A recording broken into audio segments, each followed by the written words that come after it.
Good afternoon, everybody. This is Dee Reinhardt with Illinois WorkNet. Today, we're going to be talking about IEBS, and we're going to have Levi Birup give you a couple of best case scenarios about when you should actually add your item to the system.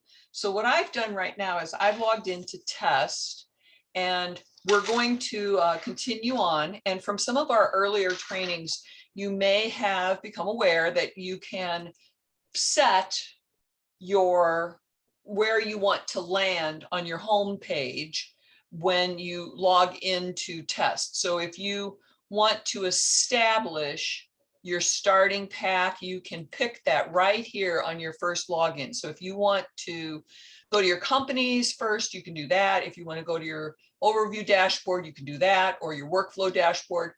Levi, where do you start most of the time? I'm not seeing the screen. I didn't know. Okay, let me do that again. Okay, I'm just making sure.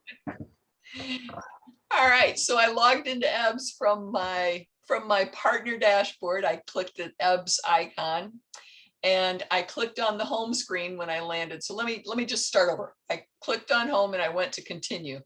And one of the things that you can do is pick your starting path. So if you want to do the workflow dashboard, you can do that. If you want to land on companies, you can do that. So where do you start most of the time, Levi? I think the best place for staff to start, especially if they're in a rapid response role, would be the layoffs workflow dashboard. All right. And so then that's where you would start all the time.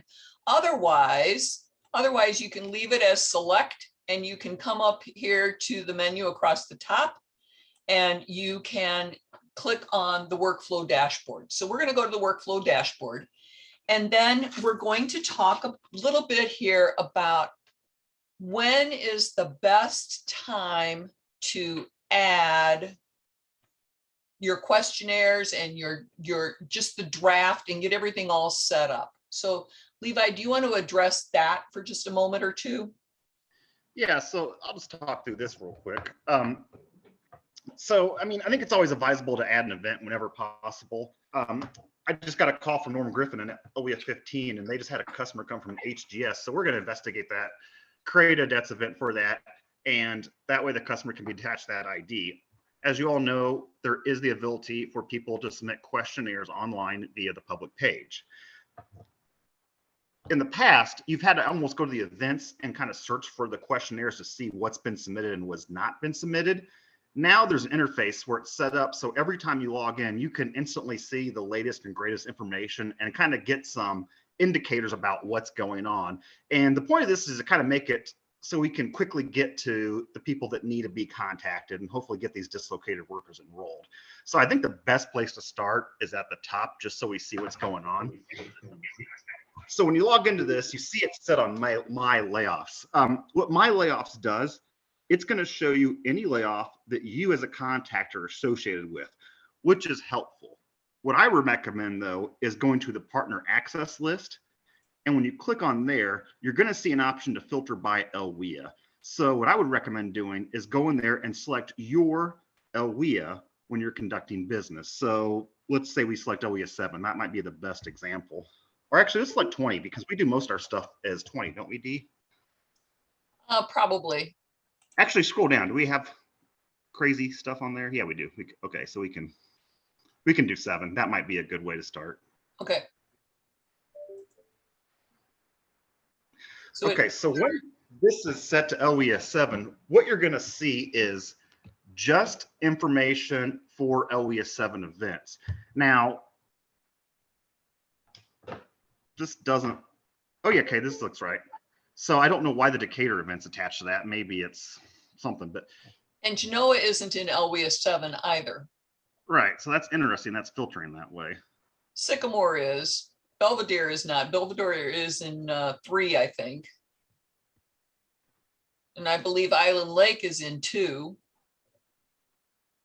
Sycamore is in 5. Well, this is the same issue we had last time where it wasn't showing the correct stuff. Okay, if you click out of there, does it update it? I'm just trying to see what the new functionality does.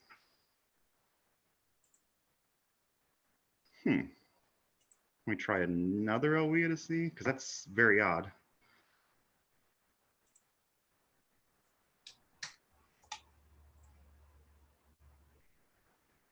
No, I don't want 25. Okay, so now everybody needs to remember we are in our test environment, so we play with things here.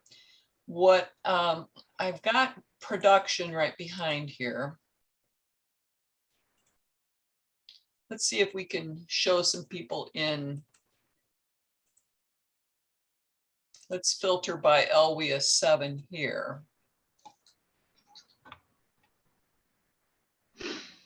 Now you might have to filter on the partner access list. There we go.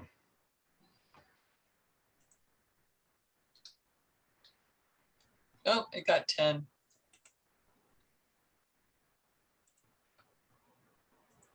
All right, so, all right, I'm gonna have to tell Chris about this, but we do have Yeah, so Chicago.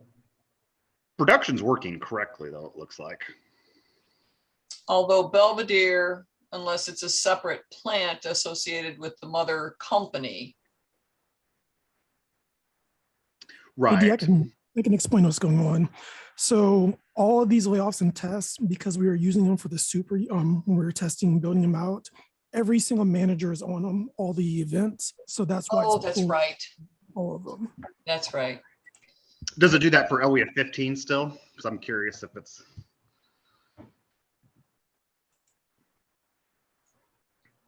Let's look for Levi's. Do you have any in LWIA 7? No. So what's your LWIA? Put 15 in there. And then we're going to try 24. Okay, so this is my LWIA 15. So you can see. Okay, so yeah, we got Edwards power plant stuff. You can see that's okay. So let's go back to top D because this is going to be a good example because this one is sorting right. Now we don't necessarily have to put the user in there. We can also just put LWIA 15. And if we uncheck that, just so we can see what an LWIA 15 user like Shelly or Norm might see. So this is our LWIA 15. So the Belvederes are now showing up again, D. That's crazy. Yeah, and I think we need to. Okay, yeah, we need to address that. But if you look at LWIA 15, we can see these are the events that we're kind of working on in draft. If you go back up D a little bit, you can see our surveys. You can see that right now LWIA 15 does not have any outstanding surveys. But if you click the show not contacted, you can see a real quick history of who we have reached out to. So as you can see, these staff or these people have been contacted and reached out to, and everything's good. And these are, some of these are correct, some of these are not, it looks like. So we got some issues on this again. All right.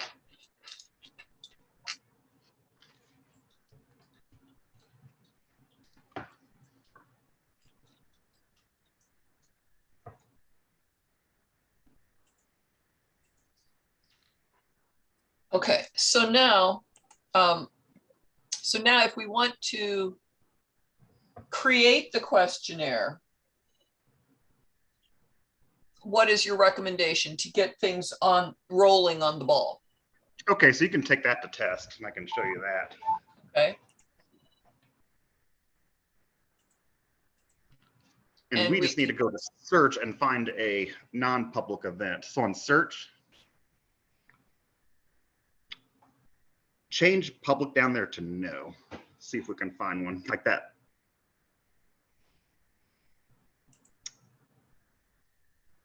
We don't want to draft one, do we?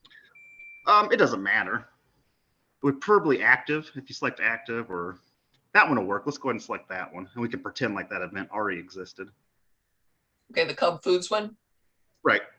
All right, so then we click on the name of it. Right. And when you go in there, go ahead and change the status from draft to active.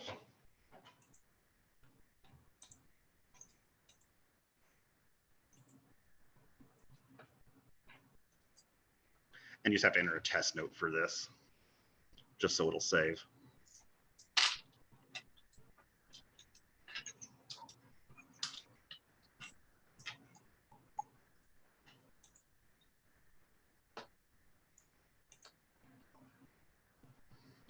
Okay, so typically when you come to an event, this is the way it is.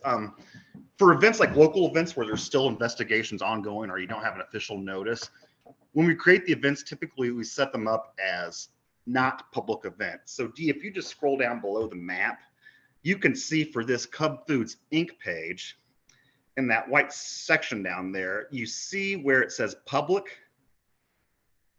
This one's set to yes. What you would need to do is click edit information. And then where it says, if you scroll down, display public layoff assistance page, once you set that to yes and save it, that activates the questionnaire for this event. So go ahead and save that, and then I'll show you the 2 ways you can get to it. What didn't we answer? Well, everything seems answered. We are buggy today, aren't we? Okay, we're going to have to enter this then. Local. We can just answer anything. This will already be filled in.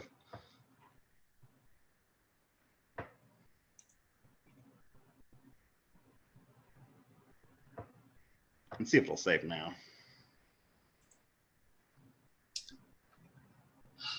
No. All right, so We are bugged out. Let me find you an event. affected wheel, let's just pick some LWIAs. So we're gonna do 6, we'll do 5, we'll do 7, because those are all around there. Error updating. My goodness, I feel embarrassed here. Yeah, you don't expect these bugs to happen. It's kind of like, what is going on? Let's see if I can find a valid one, because this is, let's see. D, can you go back to the search page and just look the Mellow Cream up? Because that's a good example of how you can activate the questionnaire. And it's in test under active. So for the status, that would need to be removed.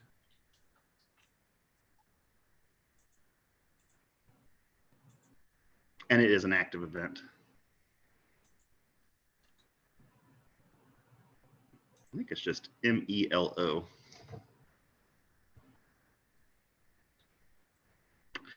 There we go, Mellow Cream Donuts. It's 2 L's, isn't it?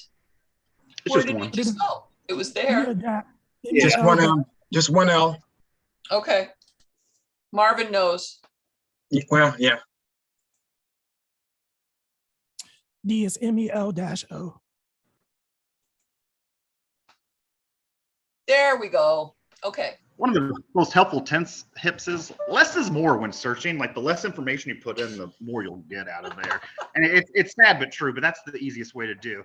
So when you look on here, you can see we don't have what's called the Wi-Fi symbol there. That means the event hasn't been made public yet. And so as I was saying, when we set these events up, if we don't have official certification, like for instance, with this HGS event I just got, we don't have official notification from the company. We don't have a press release. We don't have anything certifying this is real. So when we set these events up, we don't make it public because what we don't want is a liability of this event showing out there saying this company's laying off when they might not have made that public yet. So sometimes we'll have these set as private, and you can tell it's private because it's missing the Wi-Fi signal. So we can go ahead and click on Mellow Cream, and yeah, we can take a look at 24 in a second. So if you go on here, you see the event's active, but what you need to do is scroll down below the map, and you can see where it says public in that middle white box is set to no. To activate the questionnaire, you just need to click edit information and scroll down until you see where it says display public layoff assistance web page. If you click yes and then save, that should automatically create that questionnaire tab. And so now you see at the top, right there above the map, after layoff, you have your questionnaires tab and you have a public layoff page. So you can click the questionnaires tab just to see what that looks like at the top. So this is what every questionnaire tab looks like. You got a few things here. You have the download offline questionnaire, which is the top right. And if you click that button, you're going to get a PDF copy of the questionnaire and see it saves it. And it does a couple things here, which is kind of really cool, I think. It saves it as the name. and it saves the offline survey, and it just kind of gives you some identifying info about it. And I think that's really helpful because I hate when things save as, doc one. So it's a little bit helpful. So it's going to create some kind of system for you to file. And so you can take these out and give them to customers. These surveys already have information on there that you need. It has the company name, has the EBS ID, and just some basic questions on there to help you decide what kind of services might be needed for this. I think we've talked about in this past, this questionnaire has been greatly reduced because there were so many questions on here that didn't seem applicable to what we were trying to do and might have been a little bit, hindersome in us collecting these. So we reduced it a little bit and have this. So if you take this out and people fill out it by hand, one of the staff's going to have to come back, going back to that page, and you see where it says add questionnaire. That's the manual entry way on there. And D, if you could reduce that questionnaire and show them just the add questionnaire option there.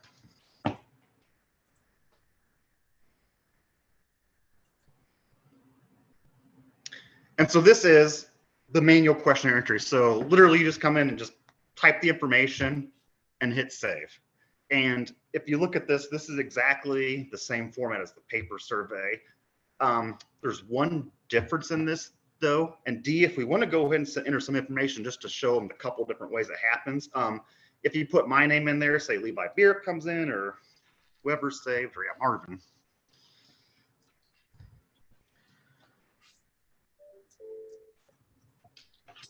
I always use 500 East Monroe, Springfield, Illinois.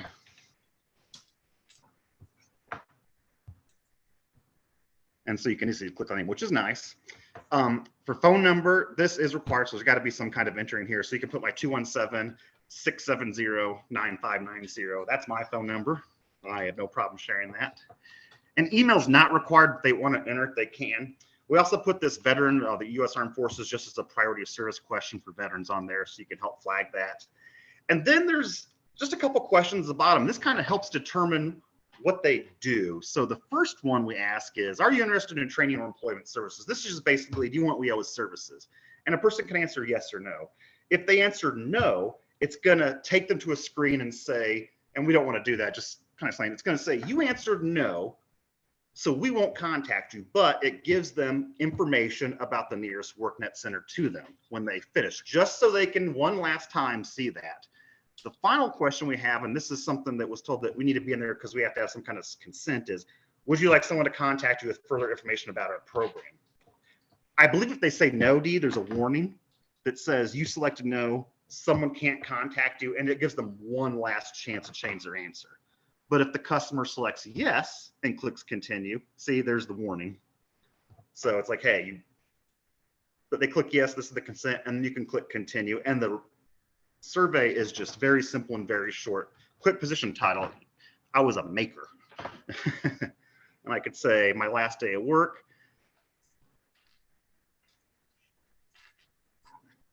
Let's put the last day of work as, it was June 10th, last Friday.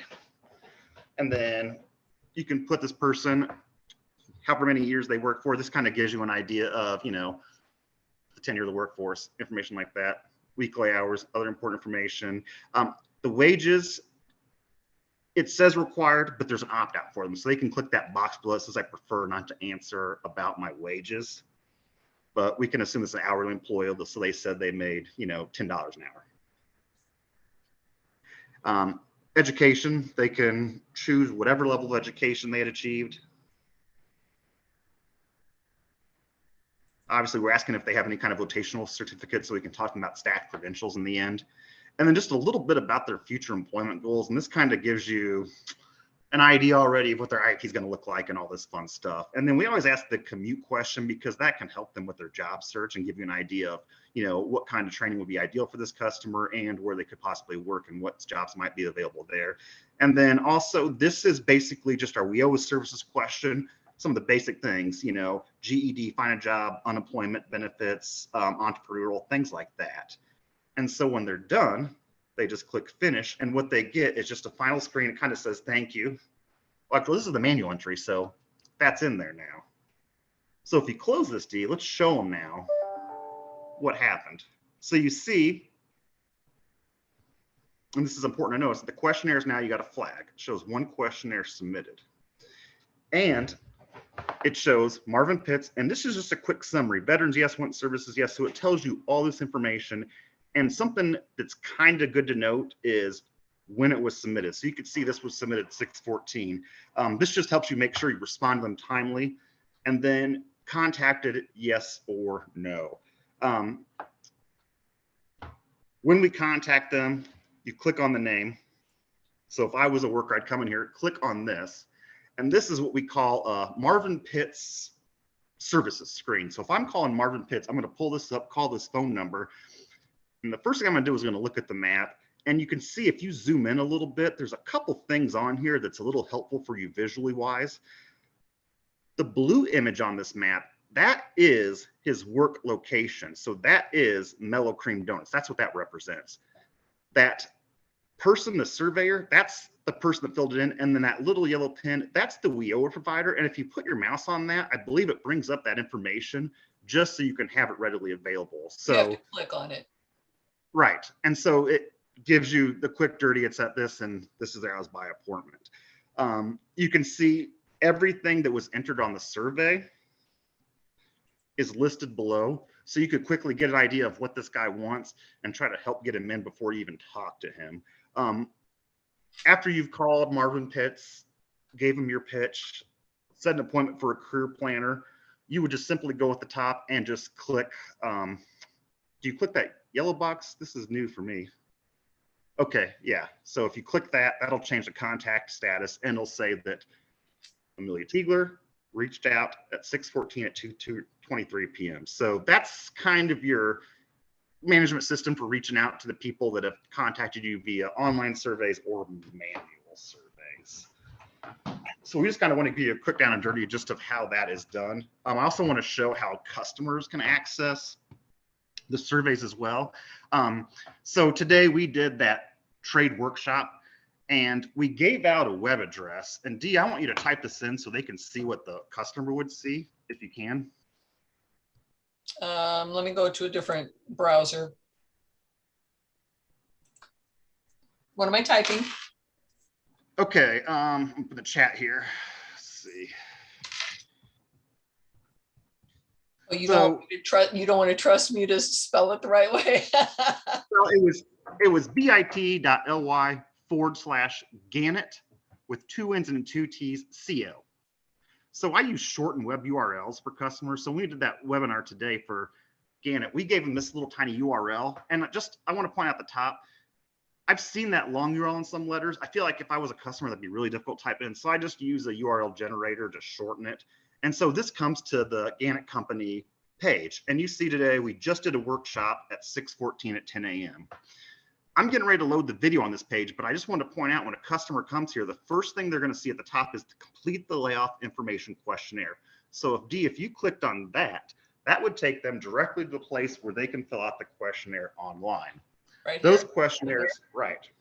So if you click there, that takes you to the questionnaire, and Dee just walked you through the process. So I don't know if we need to go through that again, but I just want to show that this is where the customer comes online and finds that, and they get there through that URL you provided, a workshop or through an outreach letter or something along that lines.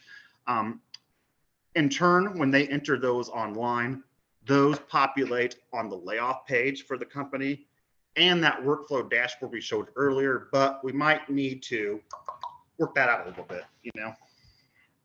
But I don't know if there's any questions about that. We just kind of want to walk through the survey feature, and we might want to go and try looking in production and seeing what 24 looked like. Sure. Since it was I can asked. do that. So this is production. Okay. And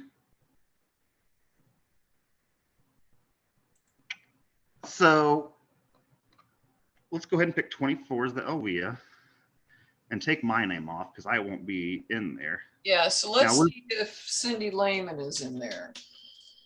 I wonder who would be attached to all of them. Well, Would it be Cindy Karen? Lehman is.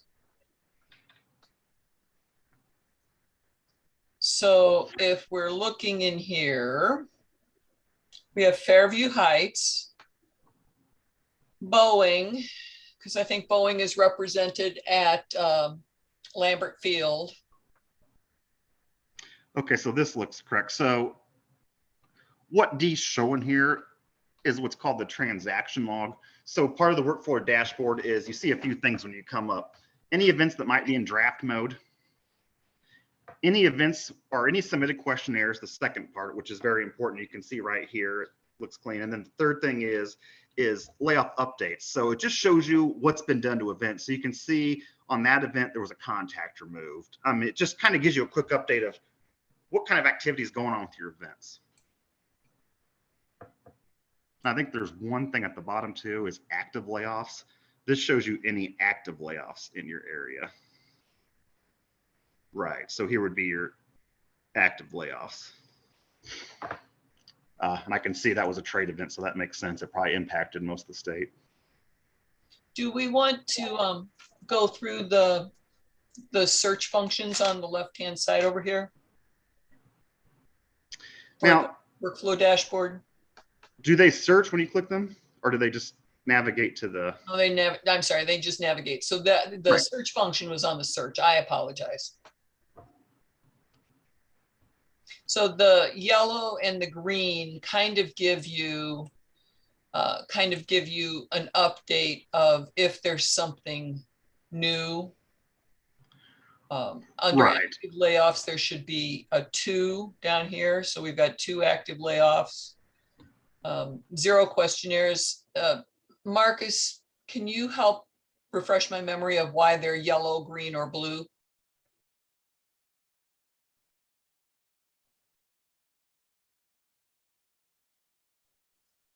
Those are just to identify what they particularly are. So like yellow is like I said, that's just the questionnaire information. Okay, so it's just for ease of viewing, so you can separate them out quickly. Correct. Yes. Yeah, Okay. and I always think of those like notification or iPhone, so you can see if you have 2 emails or 2 whatever text remaining or sitting there. So Sure. it's just kind of a quick glance. If you know, the way I operate, if I start the page, I glance over there. If I see a number's jumped up, I'm going to check it out. But if you don't see something, you can almost go back your day and enter your event as you want to. So just kind of a quick understanding of how that works. I do apologize that there was kind of that quirk with the manager still being attached and not showing the correct surveys, but that's the good part of these demos. We can identify the problems and correct them. Right. But like I said, Boeing makes sense that it's in Chicago and also showing up on their layoffs. Right. Okay. Are But there that's what we want to see. You want to see 0 questionnaires. any questions about the questionnaires? And can, if we hear, if the larger we, if we at an LWIA hear about a layoff, can we enter that information, or does that go strictly through like John Ray? Locals can enter an event so long as it's under 25 and, you know, actively encouraged to, because you can still associate customers with that debts ID, even if it is a local. The only difference is the IDs no longer have the L in the ID that we're all used to seeing. It's just a standard numerical sequence. But yeah, as long as it's not a warn, you can enter it in there. All right. Any questions that we can answer for you? Levi, who would, if Karen needs to be added as a user, Karen Faria needs to be added as a user, does she just have Cindy contact us, or would she have like Brian Ellis contact us? Well, I mean, as long as one of the local system administrators on that list Chris Tylen has, as long as one of them makes contact to you, or if they go through the regional manager, because the regional manager can say, yes, this person can go on there. It's either or. But if Cindy Lehman sent you a message and said add Karen, then yes, that's Okay. the preferred procedure. All right. So Cindy, do that.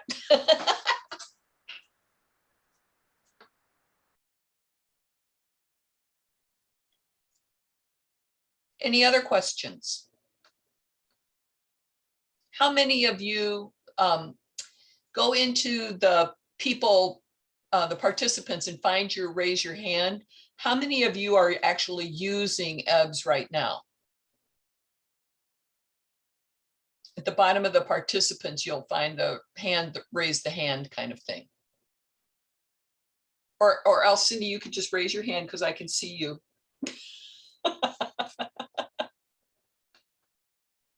So Lindsay, what do you like about it?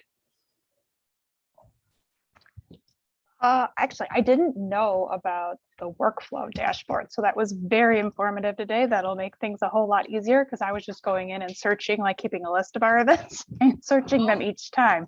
So thank you so much. This made things easier for me. That made the half hour worth it, right? Yes, it did. Yeah.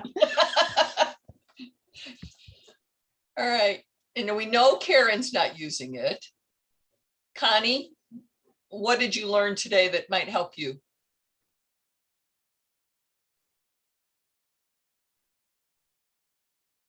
Connie may not have a microphone. Yeah, I just had to figure out where my unmute was. Sorry, can you hear me now? Yes. Okay.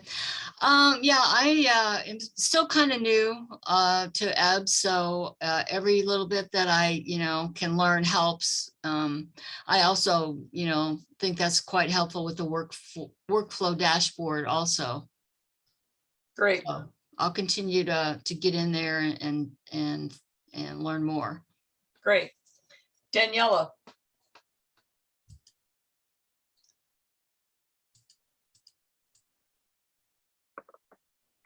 Yes. What did you learn today that will make your job easier? The dashboard actually, because I was just going in there too and entering, trying to find them. So it'll be a lot quicker. Good, good, good.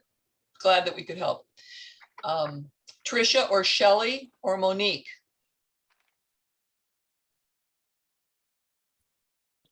Was this worth your hour? This is Shelley, and I'll throw out the dashboard as well too. Good. Hi, this is Monique. Can you guys hear me? Yes. Okay, good.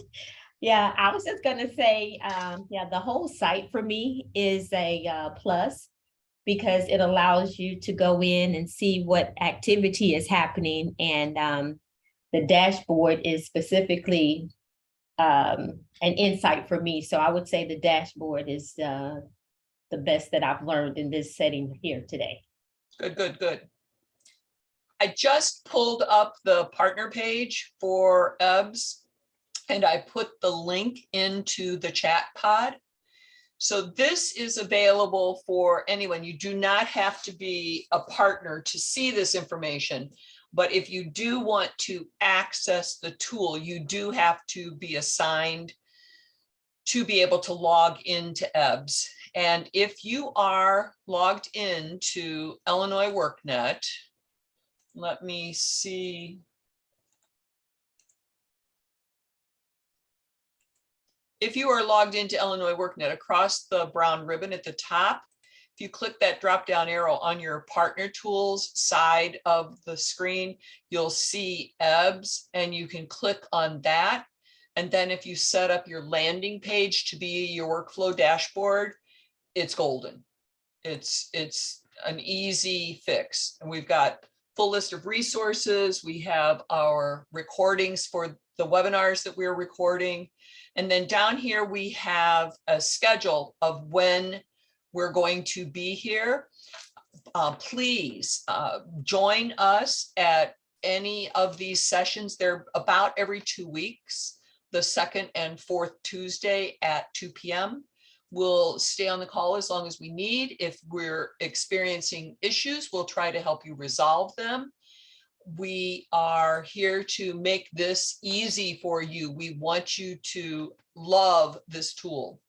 It's some great information. If you're adding a layoff, you can use Dun & Bradstreet information to add the address, and we'll go over that. We do have a recording from a couple of weeks ago where we went start to finish with the tool. So if you want to review any of that, it is on the partner page.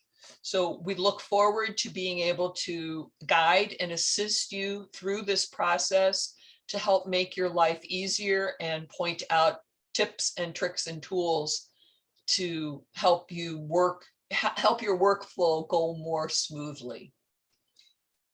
If you have any other questions, we can answer them if they are about a particular location. I would prefer not to have that recorded. So if you do have questions, please let me know in the chat. And then if I need to turn off the recording, we can do that and stay on the call.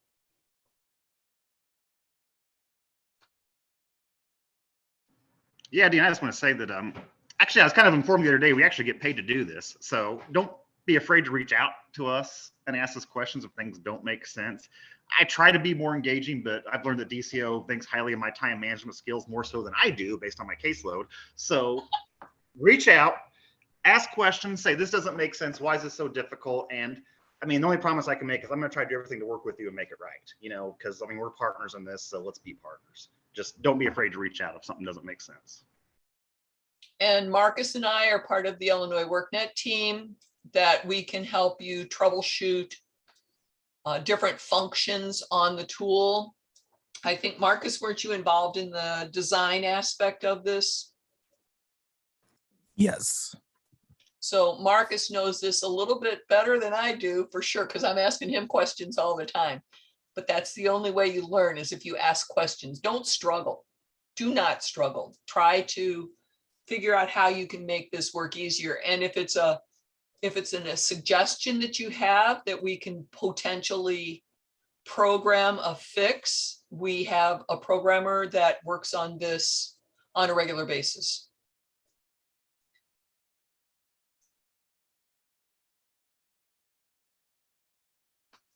All right, if there's no other questions, or if you don't have anything specific, we will end our recording for today and see you on the 28th.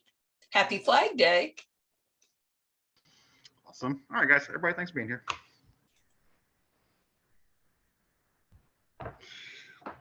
Cool.